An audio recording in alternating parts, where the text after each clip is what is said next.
Zimbabwe was once known as the breadbasket of Africa thanks to its abundant agriculture, but the economy has deteriorated disastrously under Robert Mugabe. Crippled by hyperinflation, it turned to the dollar after its own currency became almost worthless, though it has a growing informal economy.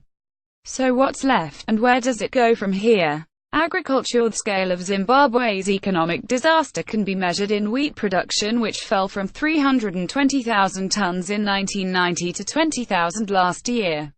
Prodigious exports of this product, as well as maize, the country's other staple, have collapsed after the seizure of land from white farmers starting in the 1990s.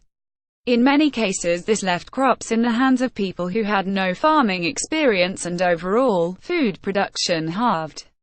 Zimbabwe, once a net food exporter, last month took action to ban the import of fruit and vegetables in order to save foreign currency. Tobacco exports now form a major part of the economy, with China and South Africa the biggest customers. Last year it earned $589 million from sales of the product, but income has been lower in 2017. The 2016 figure was lower than the year before after the crop was hit by a drought. Mining. Zimbabwe generates half of its export earnings from mining, particularly gold and platinum, but these industries have also been hobbled by intervention. Diamonds saw production fall to 961,000 carats last year, down from 3.5 million the year before, after the government seized all gem mining in the east of the country. In August, the country's central bank ordered platinum and chrome miners, Zimbabwe's main foreign currency earners, to surrender 80% of their exports, up from 50%, to help contain a shortage of dollars. How Zimbabwe's economy has collapsed under Mugabe. Image. The Zimbabwean currency was hit by hyperinflation as the economy deteriorated. China, the world's second biggest economy, now accounts for more than half of all foreign direct investment in Zimbabwe.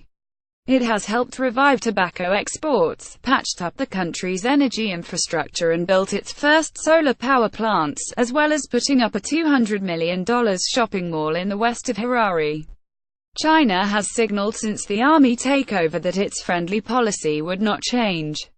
Beijing has stood by Mr. Mugabe in the face of Western economic sanctions and in 2008 vetoed a proposal at the UN to impose an arms embargo as well as travel and financial restrictions on the president and other officials.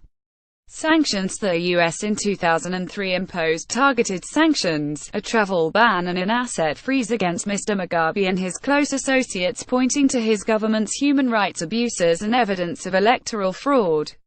Britain also has financial sanctions in place on Zimbabwe. Image. Mr. Mugabe has faced Western sanctions. Corruption. Transparency International last month estimated that the country was losing at least $1 billion a year to corruption. It pointed to police, local councils and the driving license authorities as being among the worst offenders, but critics point to high-level graft. The lavish lifestyle of Mr. Mugabe's wife has earned her the nickname Gucci Grace after she purchased mansions in South Africa, rare diamond jewelry and Rolls-Royce limousines for her Playboy sons. The future. After decades of economic contraction, Zimbabwe has seen something of a recovery over the last decade, though this has since stalled. The World Bank, in a report earlier this year, judged that its fundamentals for economic growth and reduction in poverty remained strong, provided it could resolve political fragilities and introduce investment and fiscal reforms. It concluded that Zimbabwe had enormous potential given its generous endowment of natural resources as well as existing public infrastructure and skills base. A report from the International Monetary Fund made similar findings while also highlighting Zimbabwe's difficulties. Despite the challenges, a vibrant private sector and a growing informal economy have demonstrated surprising resilience, it said.